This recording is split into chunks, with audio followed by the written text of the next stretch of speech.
उस वक्त की सलीबी जंगों की गैर मामूली और हैरत अंगेज तारीख में हम ये बात भी नोट करेंगे कि सलीबी और ये असैसिन्स और हशाशीन आपस में बाहम इत्तेहाद करते हैं और ताउन करते हैं मुसलमान मिल्लत के खिलाफ इज्तिमाई जंग बर्पा करने के लिए।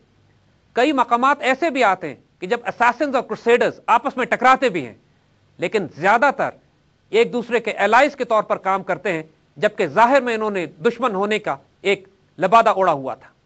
पहली सलीबी जंग की तैयारी तकरीबन 1095 में होती है, लेकिन आज 2008 में भी गैर मामूली मुमासलत है उन तमाम वाकयात की कि जो आज से 1000 साल पहले रोनमा हो रहे थे।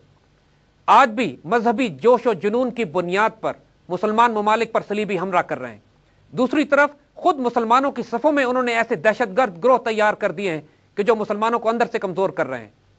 तीसरी तरफ खुद इनके अंदर वो टेम्पलर और हॉस्पिटल नाइट्स मौजूद हैं जो इस जंगों के नतीजे में ममालिक को कर्जा देकर और गैर मामूली फायदा हासिल कर कर इकोनॉमिक एक्सप्लॉयटेशन और डोमिनेंस करने की कोशिश कर रहे हैं।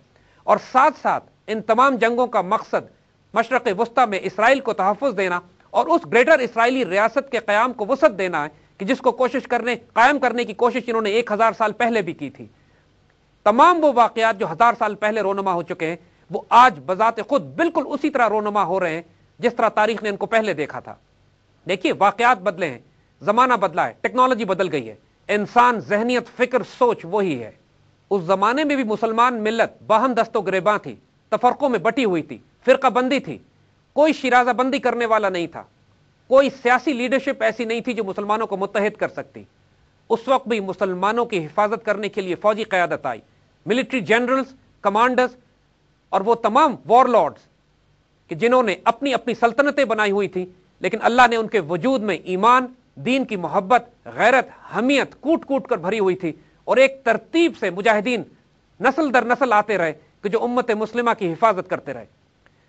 200 साल की इन सलीबी जंगों में कौम ने अपने बेहतरीन बेटे पैदा किए, ऐसे शानदार जर्नैल, ऐसे शानदार कमांडर इन चीफ कि खुद दुश्मन भी उनकी तारीफ करने पर मजबूर है।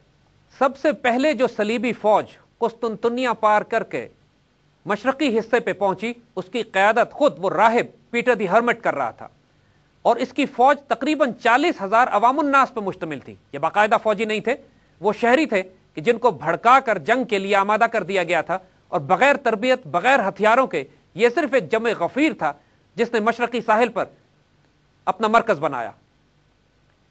इस फौज को सल्जूक सुल्तान ने तो वहीं पर ही ज़िबा कर दिया और तकरीबन तमाम फौज उसी किनारे कत्ल कर दी गई जहां ये उतरी थी।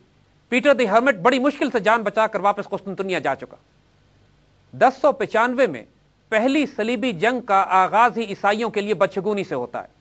मुसलमान सल्जूक सुल्तान इनके हरावल दस्ते को बुरी तरह तबाह बर्बाद कर देते हैं, लेकिन यहां पर सल्जूक सुल्तान से एक कोताही होती है। वो ये समझे कि उन्होंने असल सलीबी फौज को तबाह कर दिया है और मजीद पीछे आने वाली ना तो कोई फौज है, या अगर होगी भी तो वो उसी तरह की होगी जिस तरह की फौज से इनको वास्ता पड़ा था।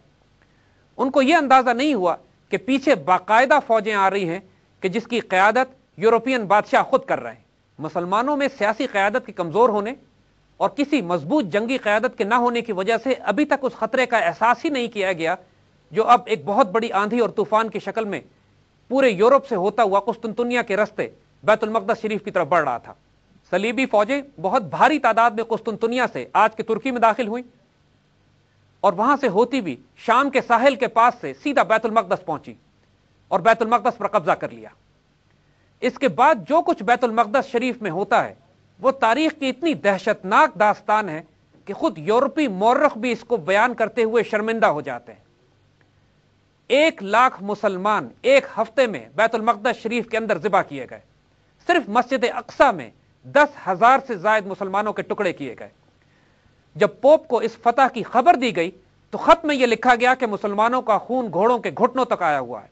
मस्जिद उमर में जहां हजरत उमर रजी अल्लाह ताला अन्हु ने पहली नमाज अदा की थी, वहां पर मुसलमानों की लाशों के टुकड़ों की वजह से और जमे हुए खून की वजह से तवील अरसे इंसान दाखिल नहीं हो सके। मुसलमान बच्चों को टांगों से पकड़कर दीवारों पर मारा जाता, औरतों, बूढ़ों, बच्चों को बड़ी बड़ी इमारतों के बुर्जों से नीचे फेंका जाता, आग में जिंदा जलाया जाता और दुनिया जहान का कोई ऐसा जुल्म नहीं है जो ईसाइयत के नाम पर इन क्रूसेडर्स ने बैतुल मक़दस शरीफ में न किया हो। بڑے بڑے مسلمانوں کے گروہوں کو گھروں میں بند کر کے آگ سے زندہ جلایا جاتا، اور ایسی خون ریزی کی گئی کہ انسانیت شرم سے ڈوب مری۔